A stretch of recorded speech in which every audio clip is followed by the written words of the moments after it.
Good evening church. फिर से आप सभी को जय मसीह। प्रभु का धन्यवाद कि परमेश्वर ने कुछ समय दिया, सुंदर सा समय दिया और आप चाहे लोग चैनल की मुस्कान बता कि परमेश्वर आपसे बहुत प्रेम करता है। प्रभु का धन्यवाद कि परमेश्वर ने सुंदर सा समय दिया। आइए हम सब अपने स्थानों पर खड़े जाएंगे इस परमेश्वर की आराधना के लिए। प्रभु धन्यवाद एक फिर से पिता परमेश्वर को आपकी सुंदर से प्रेम और दया के प्रति जो आपने हमसे किया है परमेश्वर हर एक जन को प्रभु आप छूइए प्रभु अपने प्रेम की बढ़ाई में दया करिए। धन्यवाद पिता परमेश्वर आप दया करें आप प्रार्थना करें प्रभु यीशु मसीह के नाम से आमीन।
आपका ही नाम है से मनुष्य छुटकारा पाता है, से मुक्ति मिलती का वचन और एकमात्र आप ही होने का वचन जैसे आपने कहा है वरना भी होना है मार्ग सत्य और जीवन में और कहीं तेरे को पिताई का धन्यवाद आपके प्रेम के लिए, आप इस मार्ग को दिखाने के लिए, हमें जीवन देने के लिए और उस सत्य को जो आपने बताया ऐसा शब्द हुए बहुत बहुत धन्यवाद। कितना मैं चाहूं छू तुझे, दिल मेरा तरसता है कि देख लूं तुझे। कितना मैं चाहूं छू तुझे, दिल मेरा तरसता है कि देख लूं तुझे।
आपकी महिमा कैसे सत्य प्रभु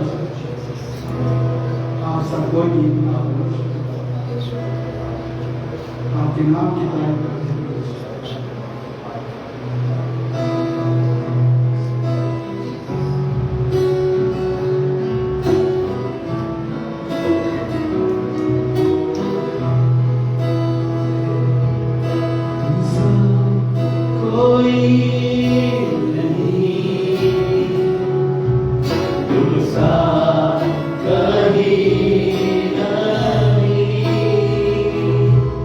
कब है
परमेश्वर को हम आपके नाम को उजागर कि लॉर्ड परमेश्वर को सच में आप सब कोई नहीं है परमेश्वर जो हमसे इतना दूर प्रेम करे। कई बार प्रभु हम गिरते हैं प्रभु जी, पर आप हमें उठाते हैं परमेश्वर। जब हम उस अंधेरे में गिरते हैं तो प्रभु आप सोते बन के हमारे पास आते हैं। प्रभु जी सब तुझे छोड़ के, लेकिन मैं तुझे कभी नहीं छोड़ूंगा। इस वायदे, इस आश्रय से प्रभु हम आपके करीब आते हैं प्रभु जी। हम पर आप अनुग्रह करें,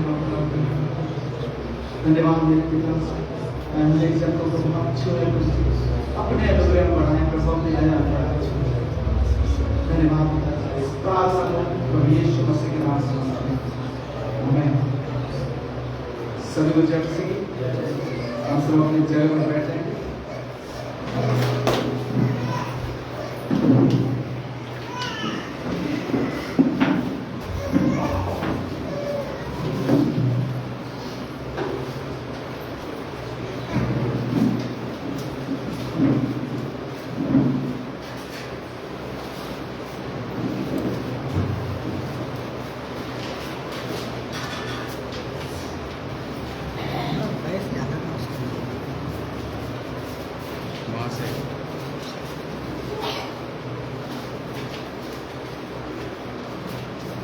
Okay, good evening, church. And welcome to Greater Christian Fellowship Church. सभी का मेरे क्रिस कलीसिया में काफी से स्वागत। So if there is anybody who is visiting us for the very first time, कोई है यहाँ पर जो पहली बार आया है? Okay, सब लोग आ चुके हैं, सब लोग faithful हैं।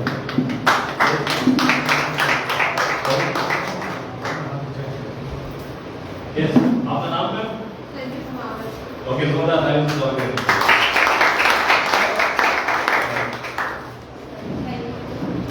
तो कुछ इम्पोर्टेंट अनाउंसमेंट्स है। आप सभी को पता है कि जून के महीने में हमारा बाइबल कॉलेज का ब्रेक हो रहा है और हमारा जो न्यू सेमेस्टर है वो जुलाई के फर्स्ट वीक से स्टार्ट हो रहा है।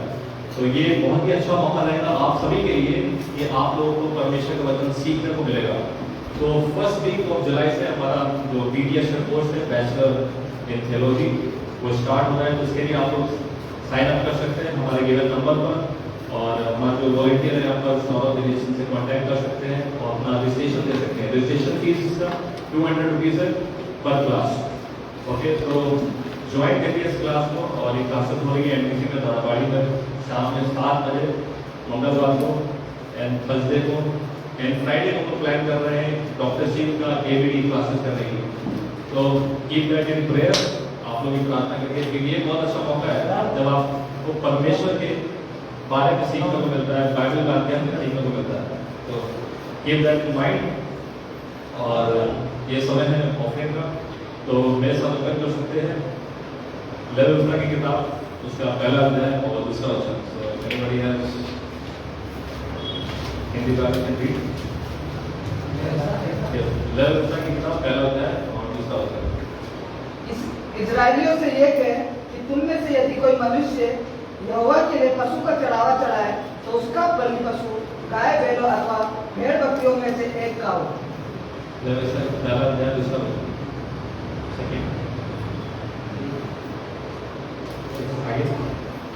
यदि वे गाय बैलों में से होम बलि करे तो निर्दोष नर मिलाप वाले तंबू के द्वार पर चढ़ाए कि यहोवा उसे ग्रहण करे।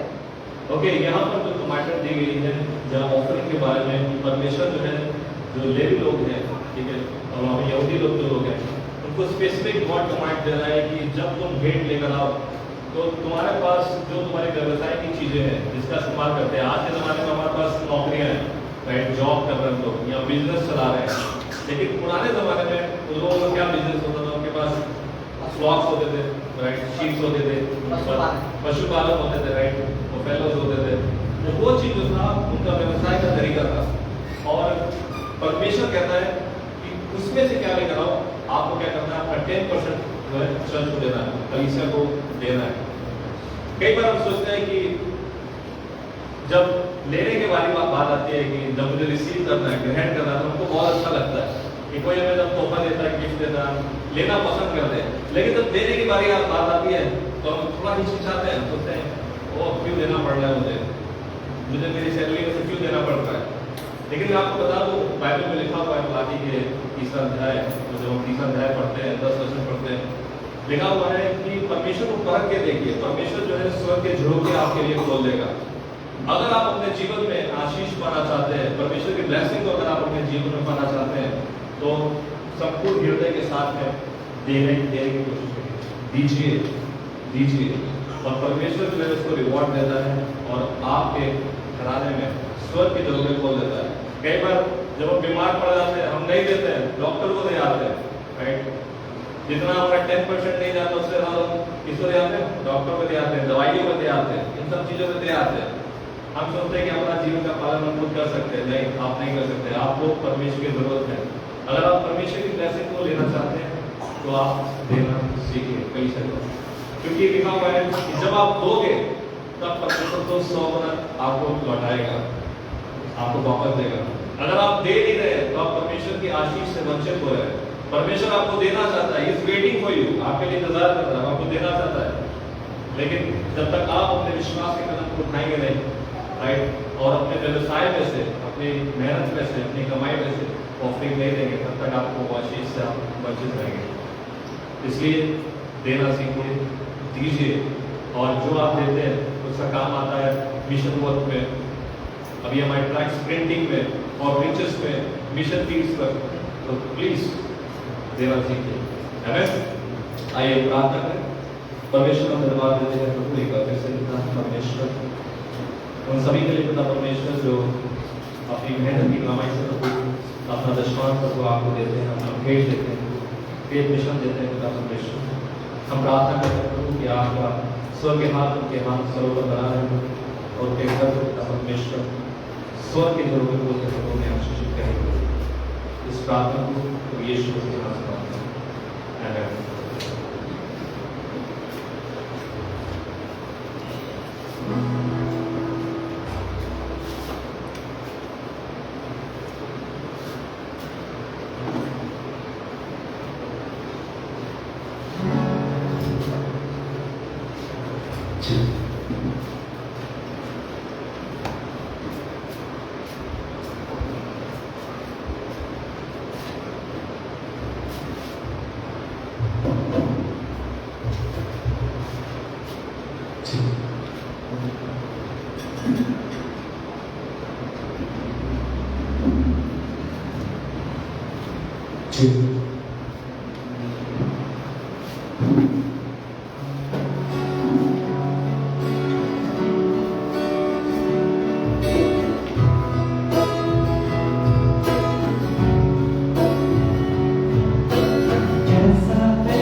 कैसा तेरा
स्टोरी आपको मालूम है, पौलुस और सिलास मंदिर के में।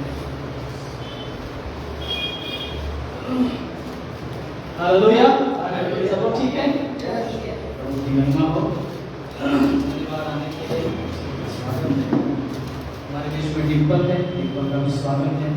काफी सालों के बाद वापस हमारे बीच में प्रभु डिम्पल को बहुत आशीष दे।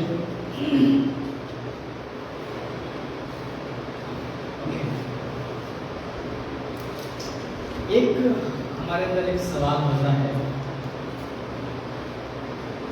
और वो सवाल ये होता है, कई बार विश्वासियों के अंदर भी होता है,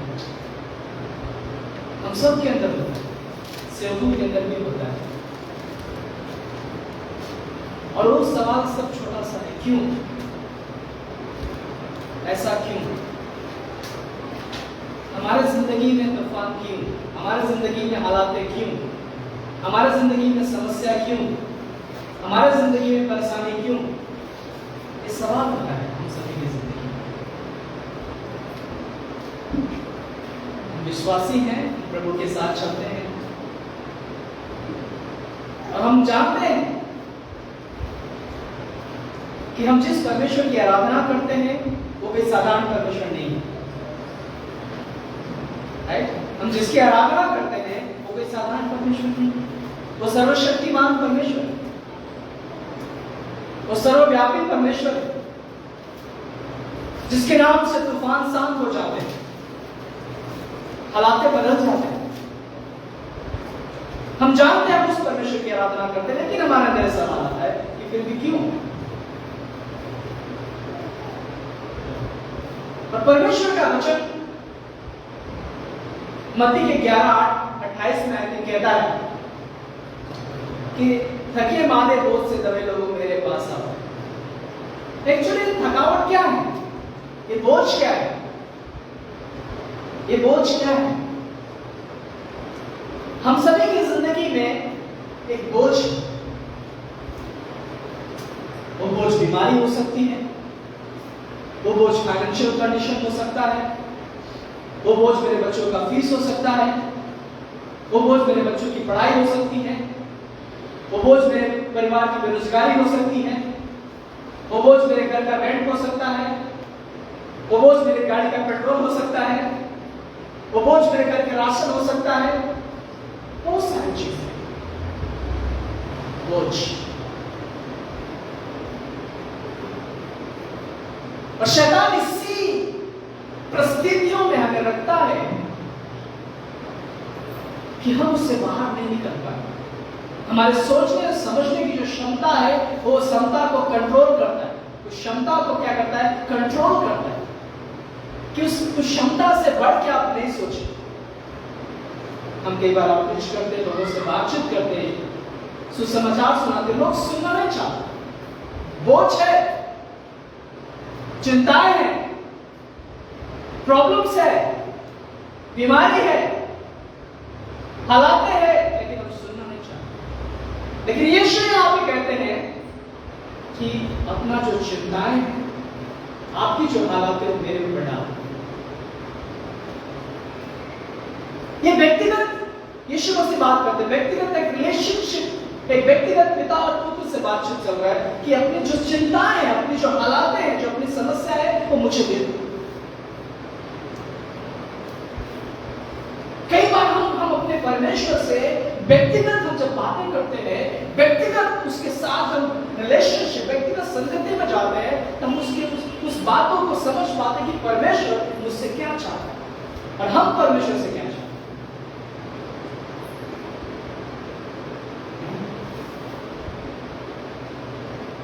तो आज हम बातचीत करें। कई बार ये भी कंफ्यूजन होते हैं, हम जिस यीशु की आराधना करते हैं वो कौन है? कई बार ये भी हमारे अंदर सवाल आते हैं, क्या वो परमेश्वर? लोगों का कई सारे सवाल होता है। यीशु मसीह के पास, जब यीशु मसीह पतरस के पास जाते हैं, शिष्यों के पास जाते हैं, तो यीशु मसीह पूछते हैं कि लोग मेरे बारे में क्या कहते हैं? बहुत सारे लोग बोलते हैं तुम एलिया है, तू भविष्यवक्ता है, तू चंगाई करने वाला है, हीलर है, राइट? बहुत सारे लोग बातचीत करते हैं यीशु मसीह के बारे में। लोग क्या सोचते हैं यीशु मसीह के बारे में? लोग क्या सोचते हैं जो बाइबल का परमेश्वर, जो ईसाई का परमेश्वर है, कौन है? वो यीशु मसीह कौन? क्या उसे चंगाई करने वाला परमेश्वर? क्या ये भविष्यवक्ता है? कुछ लोग बोलते हैं सिर्फ नबी है, सिर्फ एक बाबा है, या कुछ लोग बोलते हैं सिर्फ एक जो है मसीहों का एक, क्या बोल सकते हैं ना, क्या उत्पन्न करने वाला, नहीं क्या बोल सकते उसको, धर्म का स्थापक, संस्थापक, राइट? वो बोल सकते हैं। कई सारे लोग कई सारी चीजें सोचते हैं। हाँ, मुझे मालूम है यीशु जो धर्म का संस्थापक है। न्यूज में हम सुनते हैं, है ना, न्यूज में बात है, हाँ वो ईसाई धर्म का संस्थापक जो यीशु मसीह जो इन्होंने ये करके गए। वाह, तो कंफ्यूजन है। लेकिन पतरस कहता है, प्रभु तू कौन है? तू परमेश्वर का पुत्र है, तू यीशु है, तू मसीहा है, तू परमेश्वर का पुत्र है। वो यीशु जब उस स्त्री के पास जाते, उस कुएं के पास जाते हैं, अरे आओ सुनो, जिस मसीहा के इंतजार कर रहे थे वो मसीहा आ गया है।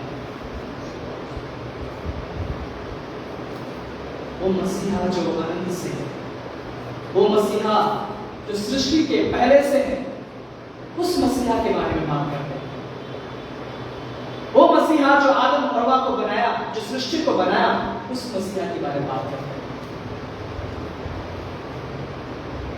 उस मसीहा, वो मसीहा जिसके पास उद्धार की कुंजी है, पाप क्षमा करने का अधिकार है, उस मसीहा की बात कर रहे हैं। एक बार यीशु मसीह जो है एक व्यक्ति को चंगाई देते हैं, जो झोले का मारा हुआ व्यक्ति है। पता है वो पैरालाइज है, वो काफी समय से बीमार है, और वहां पे यीशु मसीह चमत्कार कर रहे हैं। चमत्कार कर रहे यीशु मसीह, मुर्दे जीवित हो रहे हैं, अंधे देख रहे हैं, लंगड़े चल रहे हैं, दुष्ट आत्मा भाग रहे, चमत्कार हो रहे हैं। वहां पे जो है कुछ व्यक्ति है, एक व्यक्ति को लेके आते जो हाथ पे लिटा करके लेके आते हैं, और भीड़ इतना थी कि घर में नहीं जा सकते।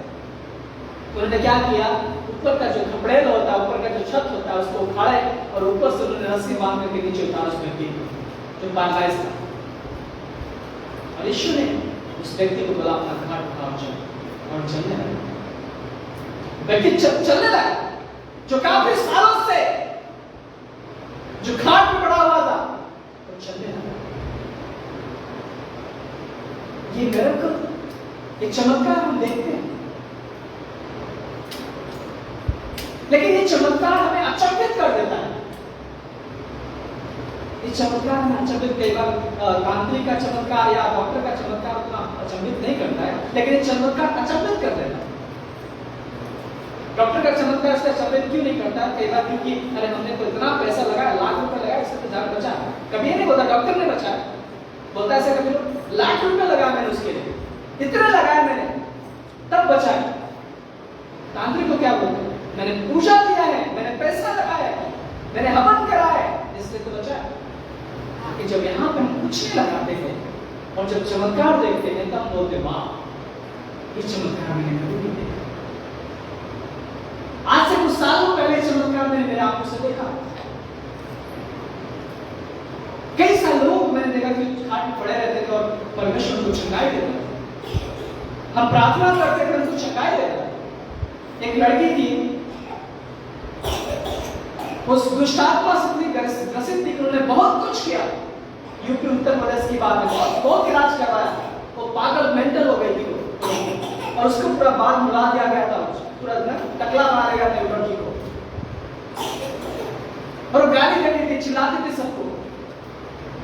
उसकी शादी हो चुकी थी, लेकिन उसके पति ने छोड़ दिया था, क्योंकि उसका स्थिति ऐसा देख करके, उस लड़की का स्थिति देख करके, क्योंकि वो क्या करते थे, पूरा अपने एकदम मैल जमा हुआ था शरीर पे और पूरा बाल हो गया था, टकला हो गया था। हम उसके पास गए और हमने उस यीशु के नाम से प्रार्थना की। क्योंकि काल्पनिक में घटना नहीं बता रहा हूं कि आप प्रसन्न हो जाइए और हम वाहवाही में नहीं। हम वहां पे गए और हमने वहां पे प्रार्थना घुटने टेके और यीशु के नाम से हमने ये प्रार्थना की कि प्रभु आपके वचन में लिखा है कि आप जीवित परमेश्वर हैं, आप सर्वशक्तिमान परमेश्वर हैं, आपके नाम से अंधे देखते, लंगड़े चलते हैं, और आपका वायदा कि आप जब आपके नाम से जब प्रार्थना किया जाएगा तो बीमारी चंगी हो जाएगी। और वहां पर हमने प्रार्थना किया और उन लड़की को हमने देखा कि जो उस लड़की जो चारपाई पर बैठ सोए रहती थी, हमेशा गाली देती थी लोगों को, तो लड़की को परमेश्वर चमत्कार किया। तो चमत्कार क्या, उसके बाद प्रार्थना के बाद वो रोने लगी कि मेरा हालत ऐसे कैसे हो गया, मैं ऐसा कैसे हो गई, मुझे मेरे पति के घर जाना है। प्रार्थना के बाद पता है उसके बाद उसका स्थिति सुधर गई और वो उठ गई, उसकी वापस उसका हस्बैंड लेके चला गया। ये मैं आपको कथा कहानी नहीं सुना रहा हूं, प्रवचन वो जो देते कुछ बाबा वो ऐसे नहीं कर रहा हूं, ये बाइबल की सच्चाई मैं आपको बता रहा हूं, यीशु की सच्चाई मैं आपको बता रहा हूं। वही बोझ, वही चिंताएं जो इंसान को स्थिति में कमजोर कर देता है। अब सोचिए, उस बोझ के कारण, उस बीमारी के कारण, उस परिस्थिति के कारण उसका पति छोड़ दिया, उसका परिवार छोड़ दिया, और लाचार असहाय उस चारपाई में पड़ी है। लाचार असहाय, कोई भी नहीं, कोई भी सुनने वाला नहीं, कोई भी आपकी बातों को सुनना नहीं चाहता, कोई भी आपसे मिलना नहीं चाहता, कोई भी आपको देखना नहीं चाहता, क्योंकि मक्खी बैठ रही है, स्थिति खराब है। हम केवल बाहरी सुंदरता बड़ा सुंदर है, लेकिन जब हमारी जिंदगी में जब ये हालातें आती हैं, कई बार हमारे घर कोई नहीं होता। जब आप चारपाई में पड़ जाओगे, जब आप बीमार पड़ जाओगे, जब हॉस्पिटल में जाओगे, आपके पास कोई नहीं रहेगा। आपको बात पता है कोविड के टाइम पे लोगों को खुद के परिजन अपने पिता के लाश को छू नहीं पाते थे। लोगों ने फोन पे बोल रहे थे दफना दो, गाड़ दो, जो करना कर दो, लेकिन तुम नहीं जाएंगे। क्यों? क्योंकि हम नहीं जाएंगे, क्यों? बैक्टीरिया हमें लग जाएगा, वायरस हमें लग जाएगा। जिस माँ ने जन्म दिया, जिस पिता ने जन्म दिया, जो भाई और बहन है, वो लोगों ने नहीं गए उसके पास भी नहीं गए, छूने तक नहीं गए। तो परिस्थिति के कभी भी किसी समय भी लोगों की बदल सकती है। ये मत सोचे कि नहीं मैं तो बिल्कुल परफेक्ट हूं, मैं अच्छा हूं, मेरे साथ कुछ नहीं होगा, मैं ठीक हूं। आप समझ रहे? लेकिन मैं ये चीज बताना चाहता हूं कि यीशु जो सर्वशक्तिमान परमेश्वर है, वो परमेश्वर वहां पे उस जो झोले का मारा हुआ व्यक्ति था, जो चारपाई पे आया हुआ था, उस व्यक्ति को यीशु ने बोला तेरे पाप क्षमा हुए, तेरे पाप क्षमा हुए। क्योंकि पाप हमारे हालातों का जड़ है, पाप हमारे कठिनाइयों का जड़ है, पाप हमारे समस्याओं का जड़ है।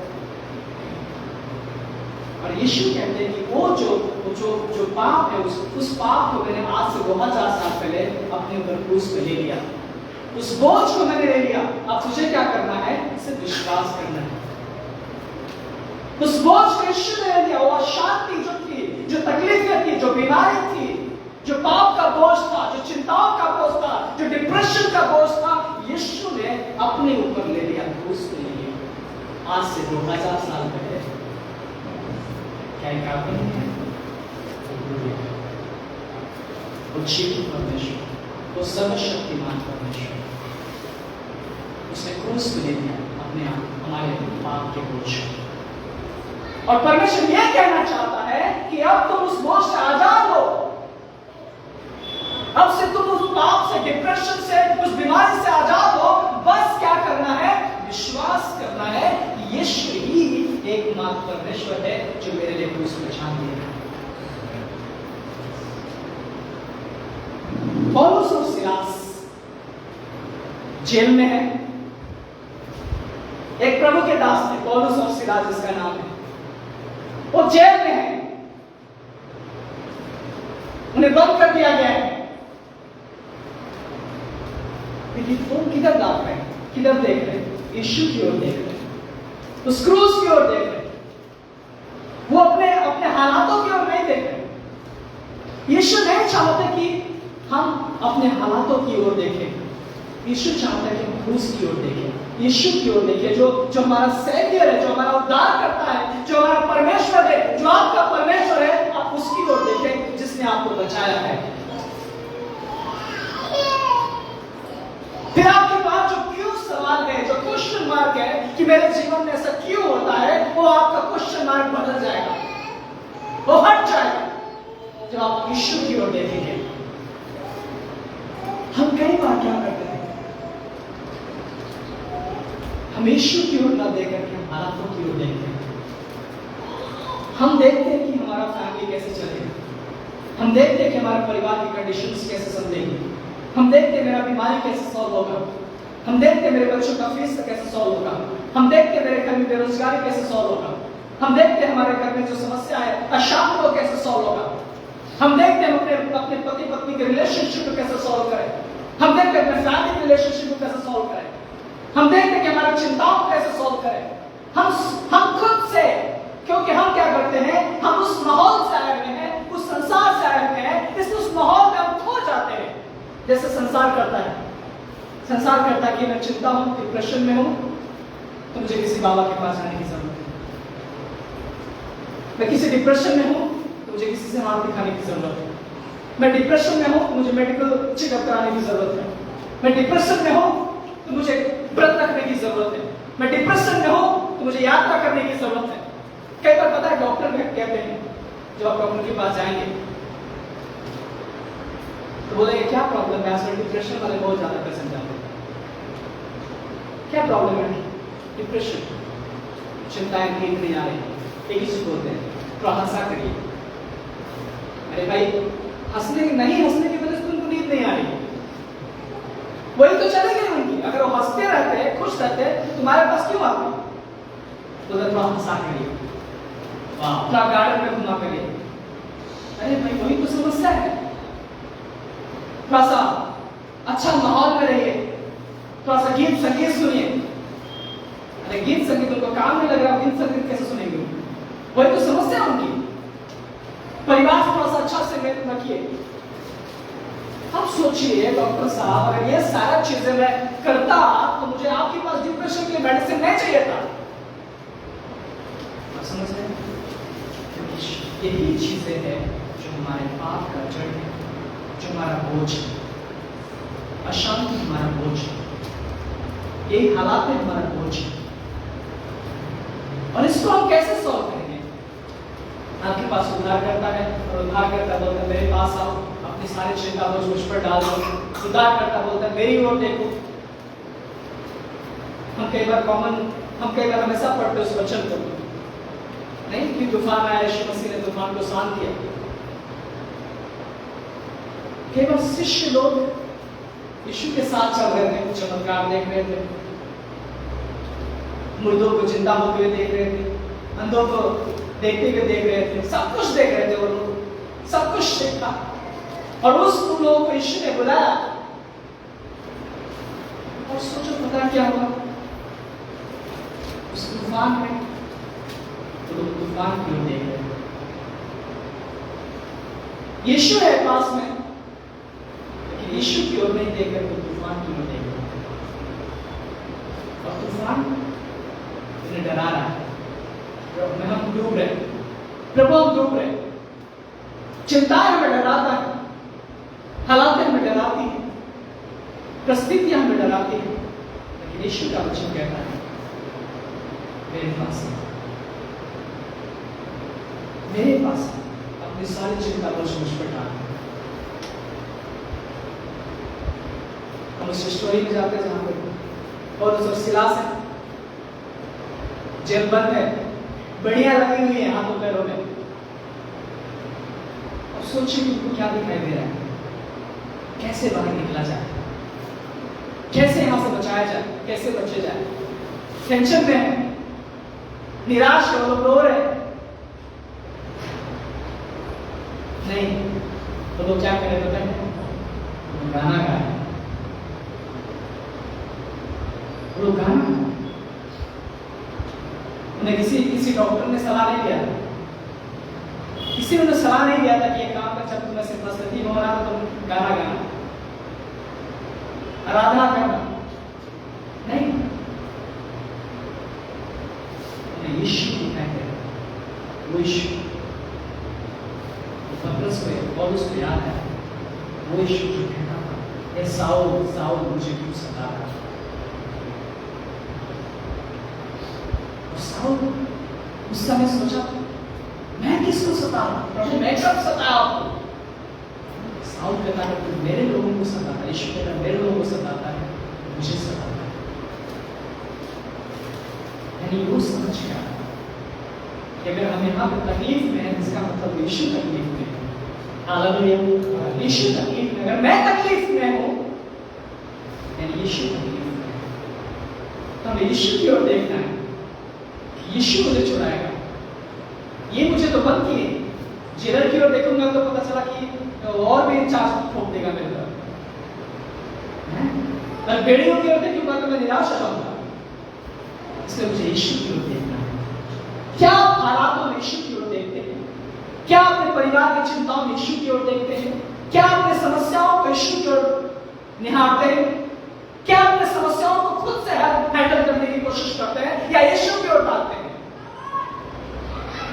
पता है क्या हुआ? जब मैंने यीशु की ओर देखा वो बेड़ियां खुल गई, यीशु की ओर देखा वो जेल खुल गया, यीशु की ओर देखा, पता है वहां का सुबेदार, वहां का जो जेलर था, उसने पूरा परिवार से उसने विश्वास किया कि इनका परमेश्वर महान परमेश्वर है।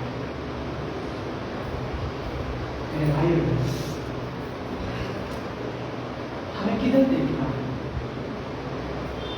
हम तभी देखते इधर उधर जब हम यीशु को ये समझते हैं कि इसे पे चंगाई देने वाला है।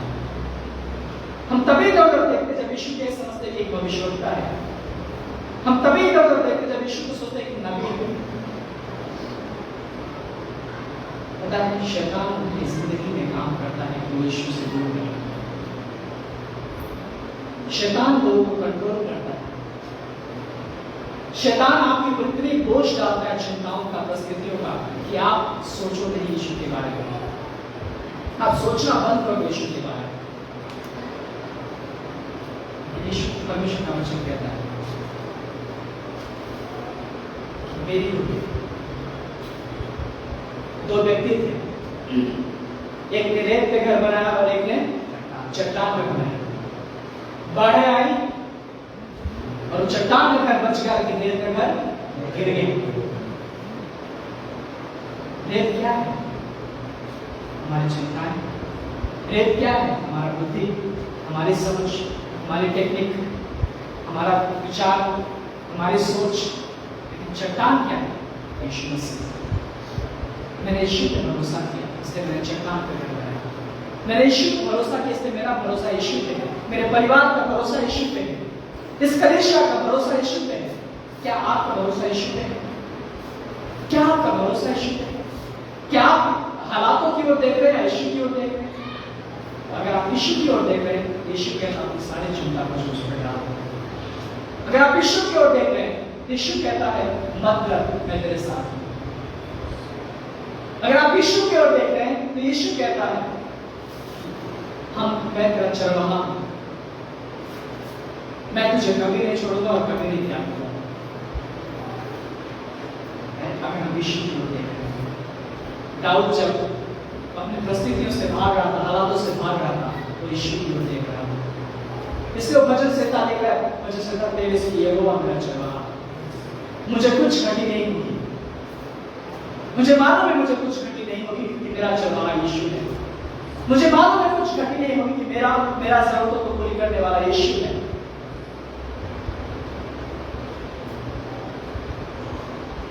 मुझे मालूम है मुझे चंगाई देने वाला यीशु है। मुझे मालूम है मुझे शांति देने वाला यीशु है। परमेश्वर का वचन कहता है जो संसार शांति देती वो मैंने दी। क्योंकि संसार की जो शांति है उसमें दम नहीं है। संसार की शांति में बिल्कुल भी दम नहीं है। संसार की तसल्ली में कोई दम नहीं है। कि यीशु अगर आपको शांति देता है तो हमेशा के लिए देगा। इसलिए मेरे भाई बहन, मैं आपको उत्साहित करना चाहता हूँ कि आप यीशु के पास हैं। यीशु उद्धारकर्ता परमेश्वर, यीशु सर्वशक्तिमान परमेश्वर, यीशु मुर्दों में से जी उठा। आज से 2000 साल पहले हमारे पापों को मारा गया, गाड़ा गया और तीसरे दिन जी उठा। यीशु परमेश्वर। अपने हालातों से कुछ समझौता मत करिए, लेकिन यीशु की ओर देखिए। अगर हम यीशु की ओर देखेंगे, हमारा विश्वास में बढ़ाएगा नहीं। हम यीशु की ओर देखेंगे, हमारा परिवार सही रहेगा। अगर हम यीशु की ओर देखेंगे, हम हार नहीं मानेंगे। अगर हम यीशु की ओर देखेंगे, हम जो भी निर्णय लेंगे वो निर्णय हमारे जीवन में सफल होंगे। अगर हम यीशु की ओर देखेंगे, हमारा रिलेशनशिप सफल होंगे। अगर हम यीशु की ओर देखेंगे, हमारे पति पत्नी का रिलेशनशिप मजबूत होगा। अगर हम यीशु की ओर देखेंगे, हमारे परिवार की एकता मजबूत होगी। अगर हम यीशु की ओर देखेंगे, हमें फिर किसी को देखने की जरूरत नहीं। हालेलुया। इसलिए हमें यीशु की ओर देखना है। सर्वशक्तिमान परमेश्वर। ये सोच नहीं होता है कि यीशु बाबा है, नबी है। यीशु सर्वशक्तिमान परमेश्वर है, जो आपके पापों को क्षमा करता है, जो आपको एक नया जिंदगी देना चाहता है। आमीन। आइए प्रार्थना करें।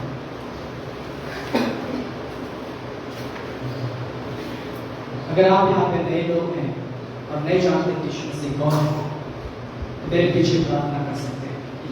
अगर आप चाहते हैं कि आपके जीवन में शांति आए, अगर आप चाहते हैं कि आपके जीवन में चंगाई आए, अगर आप चाहते हैं कि आपके जीवन में छुटकारा मिले, अगर आप चाहते हैं कि आपके परिवार में खुशियां हो, अगर आप चाहते हैं कि आज से आप उसके बेटे और बेटियां बनना चाहते हैं उस परमेश्वर के जिसने सारे संसार को बनाया, अगर आप चाहते हैं कि नरक के अंधकार की शक्तियों से आप बचाया जाए, अगर आप चाहते हैं उस पिता से मेल मिलाप के लिए,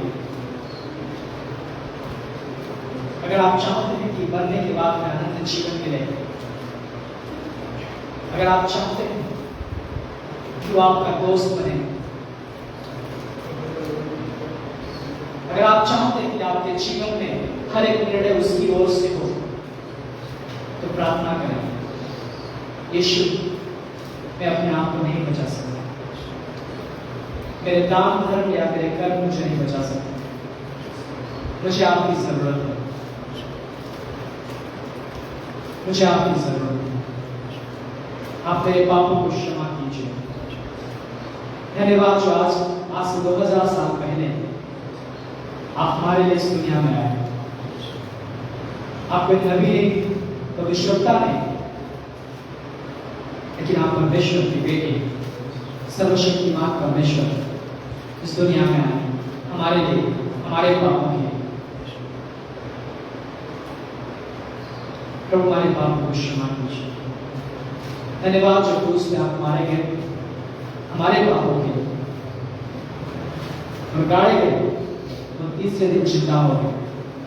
हम विश्वास करते हैं कि आप जीवित परमेश्वर हैं, हम विश्वास करते हैं कि आप हमारे साथ हैं, हम विश्वास करते हैं कि प्रभु आपकी शांति हमारे जीवन में है, हम विश्वास करते हैं कि कोई भी हालात है हमें डगमगा नहीं सकती, क्योंकि हमारा उद्धारकर्ता हमारे साथ है। हम विश्वास करते हैं। धन्यवाद यीशु मसीह। सारा आदर महिमा प्रभु आपको दे दें। अगर आपने प्रार्थना किया है विश्वास के साथ, तो आज से आप उसके बेटे और बेटियां होंगे। प्रार्थना को यीशु के नाम से मांगते हैं। आमीन।